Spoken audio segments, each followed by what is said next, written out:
Welcome to my vlog. আসসালামু আলাইকুম আমার প্রিয় আপু এবং ভাইয়ারা, আপনারা সবাই কেমন আছেন? আশা করি যে যেখান থেকে দেশ এবং দেশের বাইরে দূর দূরান্ত থেকে আমার ভিডিওটি দেখতেছেন আপনারা আল্লাহর রহমতে ভালো আছেন। আমিও আলহামদুলিল্লাহ আপনাদের দোয়ায় আল্লাহর তাআলার অশেষ রহমতে বেশ ভালো আছি। প্রতিদিনের মতো চলে আসলাম আজকে আবার আমি নতুন একটা ব্লগ ভিডিও নিয়ে। আপনারা যারা আমার ভিডিওটি দেখতেছেন, ভিডিওর প্রথমে বলে দিচ্ছি প্লিজ ভিডিওটি না টেনে ফুল ভিডিওটি দেখবেন, আমার অনুরোধ থাকলো আপনাদের কাছে। সকালবেলা ঘুম থেকে উঠেই যেটা করতেই হয়, চা আমার খেতেই হবে। চাটা বসাই দিয়েছি, চা এদিকে রেডি করে নিচ্ছি, রেডি করে চা খাবো, তারপরে ঘরের অন্যান্য কাজগুলো করব। তো সারাদিন এরকম টুকটাক করে চলে যায়। আমি অসুস্থ ছিলাম, আজকে আল্লাহর রহমতে অনেকটা ভালো আছি, সুস্থ আছি। আমার বাচ্চাটা তেমন একটা সুস্থ হয়ে ওঠেনি, ওর এখনও ঠান্ডা লেগেই আছে। তো আপনারা আমার জন্য অনেক দোয়া করেছেন। আসলে ইউটিউব জগতে আমি এখানে কাজ করতে এসে আপনাদের যে এতটুকু ভালোবাসা পাচ্ছি, আমার আপু এবং ভাইয়ারা আমার জন্য সুন্দর সুন্দর কমেন্ট করেছেন, আমার জন্য দোয়া করেছেন। সত্যি আমি কি বলে যে আপনাদের কাছে ধন্যবাদ দিয়ে আমি কিভাবে দিব আমি নিজেও জানি না। আমার এতটা ভালো লাগতেছে আপনাদের এই কমেন্টগুলো পেয়ে, আপনারা লাইক দিয়েছেন, আমার খোঁজখবর নিয়েছেন। সত্যি আমি খুব খুশি, আপনাদের দোয়ায় আমি আল্লাহর রহমতে ভালো হয়ে গেছি। আমার বাচ্চাটা এখনও সুস্থ হয় নাই, আমার বাচ্চার জন্য দোয়া করবেন। কালকে রাতে বমি টমি করে বালিশের খাবার টাবার সব নষ্ট করে দিয়েছিল, ওগুলো রাতে ধুয়ে দিয়েছিলাম, বা খাবারগুলো শুকিয়ে গেছে ফ্যানের বাতাসে, ওগুলা লাগাই নিচ্ছি। বিছনাটাও ঠিক পরিষ্কার করে নিলাম। আপনারা যারা নতুন নতুন আমার ভিডিও দেখতেছেন একটা লাইক দিবেন, সাবস্ক্রাইব করবেন এবং শেয়ার করবেন। আমি যে ভিডিওগুলো আপনাদের কাছে দেই, আপনারা দেখেন, এগুলো আসলে আমি নিজে যা করি, আমার জীবনটা কিভাবে চলে ওগুলোই দেই, তার বাহিরে কিছু না। এগুলা দেখে যদি আপনাদের একটু উপকৃত হয় বা আপনাদের ভালো লাগে, সেটাই আমার ভালো লাগা। তো ডাইনিং টেবিলটাও একটু পরিষ্কার করে নিব। আমার ঘরে তেমন দামি কোনো আসবাবপত্র নেই, এটা আগে একদিন বলেছি, আজকে আবার বলছি। এটা একটা ছোট্ট ডাইনিং টেবিল, দুইটা চেয়ার, কারণ এগুলা না হইলেই তো হয় না, খাওয়া দাওয়ার আবার অসুবিধা হয়। সেজন্য আমি এরকম সিম্পল জিনিস কিনেছিলাম। আল্লাহর যদি হুকুম হয় কোনো এক সময় আমি আবার ভালো ভালো ফার্নিচার কিনবো।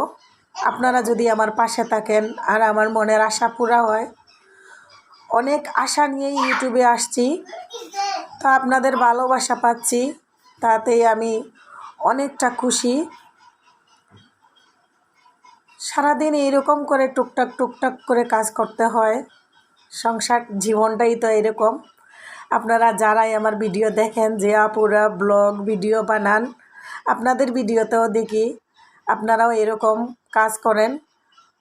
ইউটিউবে যারা কাজ করে সবাই আল্লাহর রহমতে সুন্দর সুন্দর ভালো ভালো কাজ করেন। আপনাদের ভিডিও দেখেও আমার অনেক ভালো লাগে, তাই আমি আপনাদের ভিডিও দেখি।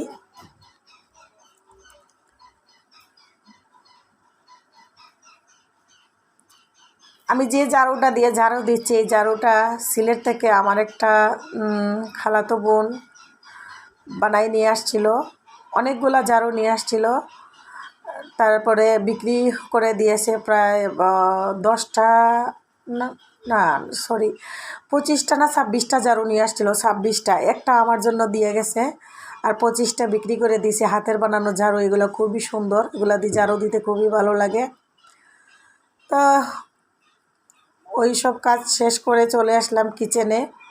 আজকে রান্না করার মতো ঘরে মাছ কিছুই নাই, তো মাছ না থাকলে আমি অল্প কিছু সবজি থাকলে যেভাবে রান্না করি সেটাই আপনাদের সাথে আজকে শেয়ার করতেছি। আলু আর বরবটি ছিল ঘরে, আলু আর বরবটি দিয়ে এরকম ঝাল ঝাল করে একটা ভাজি করব। মুখের মধ্যে কোনো স্বাদ নাই, হঠাৎ করে জ্বর ছাড়ছে আর ঘরে কোনো মাছও নাই, ভাবলাম এরকম একটা ভাজি করে নেই।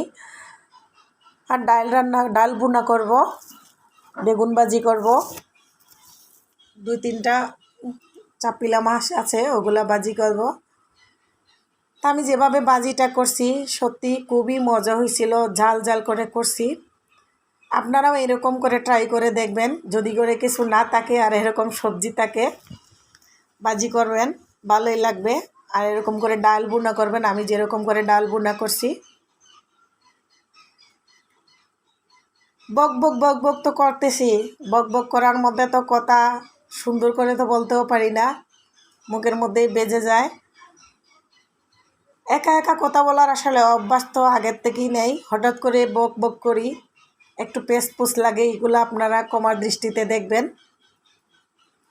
ভাজিটা হয়ে গেছে, দেখছেন কত সুন্দর হয়েছে। এখন আমি ডাল বুনাটা বসাই দিব। ডাল বুনার জন্য দিয়ে দিছি পেঁয়াজ, কাঁচামরিচ, আদা বাটা, রসুন বাটা, একটু হলুদের গুঁড়া, একটু পাঁচফোড়নের গুঁড়া দিয়ে ভালো করে কষিয়ে আমি ডালগুলো দিয়ে দিব। এই ডালগুলা আমি শুধু বুনা বুনা করব, পানি দিব না, অল্প পানি দিব শুধু সিদ্ধ হওয়ার জন্য। এরকম ডাল বুনা করলে ওয়ালিদের বাবার খুবই ভালো লাগে। তা আমি রান্না করতেছি, হঠাৎ করে বৃষ্টি চলে আসছে। আমার ছাদে অনেকগুলো কাপড় ছিল, দৌড়াইয়া যাইয়া ছাদের কাপড় আনতে যাইয়া আমি ভিজে গিয়েছিলাম, একদম ভিজে গেছি। কি বড় বড় বৃষ্টির পানি পড়তেছে। বারান্দার কাপড়গুলোও গড়ে নিয়ে আসলাম, আর দাঁড়ায় দাঁড়ায় বৃষ্টিগুলো দেখতেছি আর আপনাদেরকেও একটু দেখাইতেছি। হঠাৎ করে এরকম বৃষ্টি চলে আসছে, আমি ভাবতেও পারি নাই যে এরকম বৃষ্টি হঠাৎ চলে আসবে। রান্নার ধান্দা ছিলাম, কাপড়গুলোও ভিজে গেছে সব। আমার বাবুটা দেখেন কি করে, এরকম করে উল্টাপাল্টা করে ফেলে। গুছাইয়ে আমি যতবার গুছাইব ততবার সে এরকম খেলনা মেলনা এগুলো উল্টাপাল্টা করে এদিক সেদিক করে ফেলে। এই যে গড় গুছাইয়ে রাখবার দেয় না। এখন উপর থেকে এগুলো নিচে নামাইতেছে ডেলাইয়া, আবার নিচে থেকে মাঝে মধ্যে উপরে উঠাবে।